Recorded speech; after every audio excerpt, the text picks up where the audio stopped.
Salut à toutes et à tous et bienvenue pour cette nouvelle critique où nous allons parler du dernier film Marvel de la Fox, à savoir Deadpool, réalisé par Tim Miller.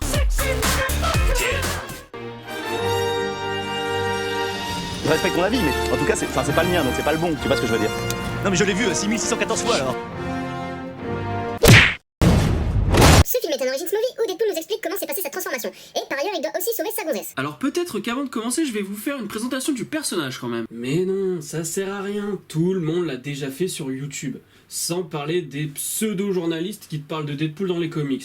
Non, tout ce que t'as à faire, c'est de parler de quelques éléments du comics durant ta critique. Ouais, t'as raison. Mais... t'es qui, toi? Laisse tomber. Comme t'es trop con pour comprendre, on va faire simple. Je suis juste une voix dans ta tête. Maintenant, continue ta critique. Ah d'accord. Mais attends. Si t'es dans ma tête, pourquoi je te parle là, comme si t'étais à côté de moi? A priori, si t'es dans ma tête, je devrais regarder en l'air. Regarder dans ma tête, mais ça, je sais pas faire. Et genre, je regarde en l'air et je fais, quand même, t'es dans ma tête, mais enfin, c'est pas cool parce que on est déjà plein dans ma tête et c'est pas avec toi en plus que ça va arranger les choses. Et au lieu de ça, je te parle comme ça. C'est bizarre, non? Non? Alors je sais pas pour vous, mais moi j'ai la nette impression que Morgan va être très lourd sur cette critique. Et puis c'est quoi tout ça là? C'est quoi tous ces cartons? Pourquoi c'est le bordel comme ça dans ma tête? Putain, mais tu vas la fermer ta gueule, crétin. J'ai déjà du mal à me faire une place parmi tout ce bordel, et tu prends encore le temps de me casser les burnes. Ok. Donc on va commencer par la particularité du personnage, à savoir qu'il est conscient d'être dans un comics. Ici, dans un film. Et oui, je vous prends pour des abrutis. La première, c'est pour te faire l'action. La deuxième, c'est pour le principe. Et la troisième, c'est parce que jamais ne sont... Briser le quatrième mur, en général, ça fait sortir le spectateur du film. Ici, j'ai l'impression que c'est tout le contraire. Briser le quatrième mur, ça donne beaucoup plus de profondeur à l'immersion. Deadpool va par exemple mettre du chewing-gum sur l'objectif, ou encore détourner notre regard en tournant la caméra. Deadpool s'adresse aussi directement au spectateur, ce qui n'est pas vraiment novateur, puisque des personnages comme Malcolm dans la série Malcolm in the Middle, Ferris Bueller ou encore beaucoup d'autres l'ont déjà fait auparavant. Eh merde, j'ai oublié d'éteindre le gaz. Mais par rapport à ça, j'ai tout de même un bémol, parce que à un moment, Deadpool dit à Colossus que ce n'est pas à lui qu'il parle, mais à nous. Et j'aurais aimé, suite à cette phrase, un plan sur Colossus qui se demande à qui il parle, et qui ne comprend pas pourquoi il dit que c'est pas à lui qu'il parle, mais à nous, alors que on n'est pas présent. On est derrière un écran, et que Colossus, lui, n'est pas conscient d'être dans un film. Briser le quatrième mur, c'est aussi un jeu sur la temporalité. Si on prend l'exemple du taxi, celui-ci le dépose et il défonce la gueule des méchants. Il y a un flashback, et dans ce flashback, on arrive au moment où il monte dans le taxi, et il nous dit « La suite, vous la connaissez déjà ». Et on a une lecture vitesse rapide. En fait, quand on y pense, c'est un film sur Deadpool par Deadpool. Comme si en fait c'était lui qui décidait de la mise en scène et du montage. Ouais, d'ailleurs pour la fin il dit clairement que pour le happy end il faut faire un mouvement de grue. Oui, j'allais le dire. Et au générique, au lieu d'avoir le nom des gens qui sont au casting, on a des choses comme réalisé par un mec trop payé, produit par des culs, et tout ce genre de choses. Comme si c'était Deadpool qui avait fait le générique en fin de compte. Et puis, ça passe par les dialogues aussi. À un moment, quand ça parle de Charles Xavier, Deadpool est quand même en train de demander si on parle de James McAvoy ou de Patrick Stewart. Sans parler des références à Green Lantern comme... Arrête-toi là, ça sert à rien. On va juste montrer un extrait. Eh mais sérieux, tu me coupes pas la parole, espèce de con. And please don't make the super suit green or animated. Deadpool, c'est pas seulement quelqu'un qui brise le quatrième mur. Ouais, c'est aussi un schizophrène. Et dans le film, ça se voit pas beaucoup. Ouais, mais il y en a quand même.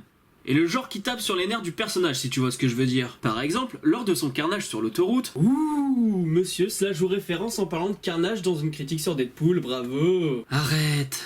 T'es drôle que pour les lecteurs de comics, là. Donc, quand il zigouille tout le monde, il ne doit pas gaspiller les balles. Mais il en tire plusieurs dans un gars déjà mort. Et il se dit que c'est mal, et à la seconde suivante, il se dit que ça vaut le coup car c'est jouissif. Donc on a quand même de la schizophrénie, mais c'est dommage qu'elle soit pas plus présente. Après, tout comme les voix, on peut voir le spectateur comme un élément dans la tête de Deadpool. Exactement. Et ce serait pas mal que toi t'y restes dans ma tête, parce que les gens vont finir par croire que c'est toi le cerveau de la bande. Non, c'est moi.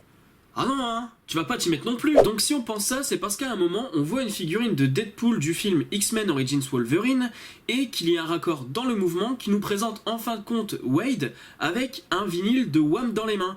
Comme si, en fin de compte, on supposait que seul le spectateur avait vu cette figurine. Une manière de voir à travers les yeux du schizophrène coincé entre l'intra et l'extra-digétique. D'ailleurs, on est constamment dans sa tête. Si on prend l'exemple de la scène finale, quand Deadpool a un couteau dans la tête, la musique part en couille. Et quand il le retire, la musique redevient normale. Tu vois ? Y a pas que toi qui peut être con. J'étais déjà très con bien avant que tu débarques dans ma tête d'ailleurs. Ça, tout le monde le sait déjà. Bon, pour calmer le jeu, je vais vous mettre un petit carton de transition.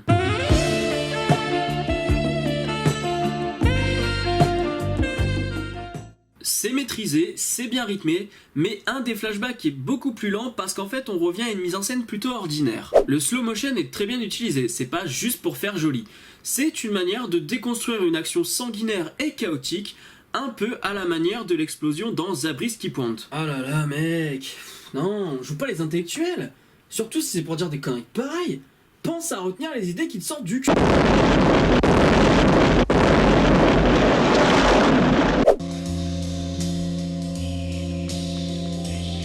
Et puis l'action est accompagnée par du lourd en termes de composition parce que c'est Junkie XL. Et donc ça peut être que du bon. Juste un petit extrait de Maximum Effort.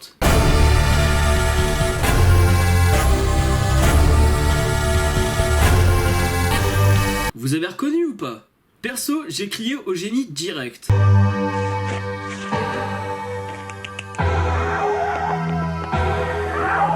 Si ça c'est pas classe franchement.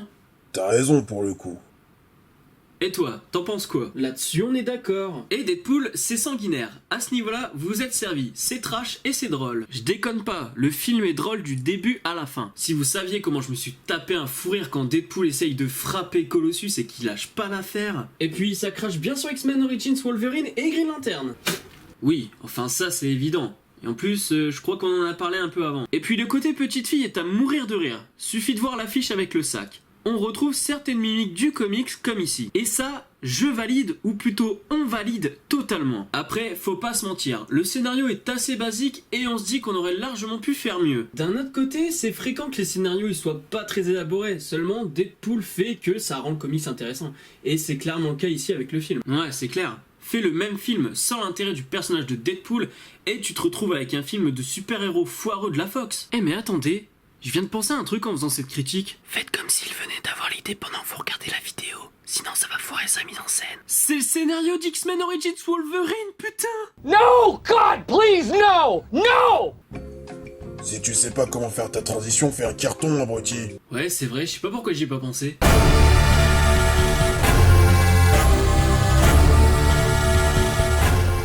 On va commencer par Colossus et Negasonic. Colossus est assez cool, même s'il est quand même pas mal stéréotypé droiture soviétique. Mais c'est ce qui permet aussi le côté buddy movie de ce film. Un buddy movie, c'est quand vous avez un duo de héros qui doit faire équipe, mais qui s'oppose sur pas mal de points, ce qui rend certaines situations comiques.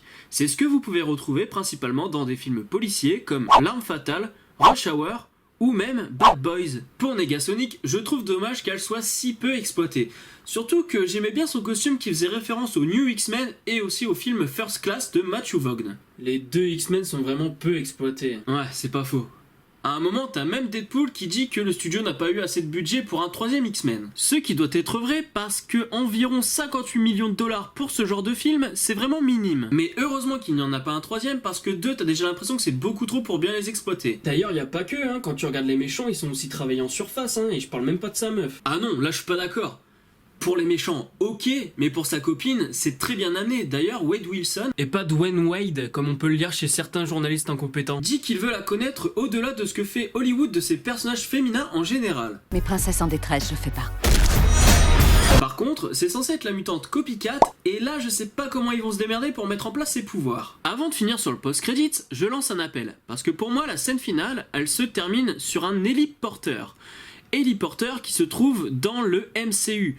Les films de Marvel Studios, donc c'est impossible d'avoir un héliporteur chez la Fox. Donc si quelqu'un trouve aussi que c'est un héliporteur, qu'il vienne me le dire en commentaire, parce que sinon j'aurais l'impression de me sentir un peu seul.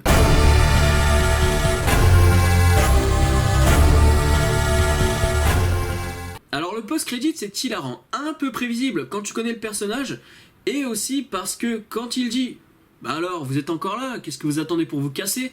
Bah c'est quelque chose que j'avais déjà vu dans le post-credits du long métrage Mr Bean, le premier long métrage, pas les vacances du Mr Bean, mais le premier, et où t'as Rowan Atkinson qui est dans un décor tout blanc et qui dit vous êtes encore là? Mais partez! Allez, partez! Donc je me suis dit, ok, ça c'était prévisible, mais c'était quand même du bon. Et puis annoncer câble, sérieux, mais c'est complètement ouf.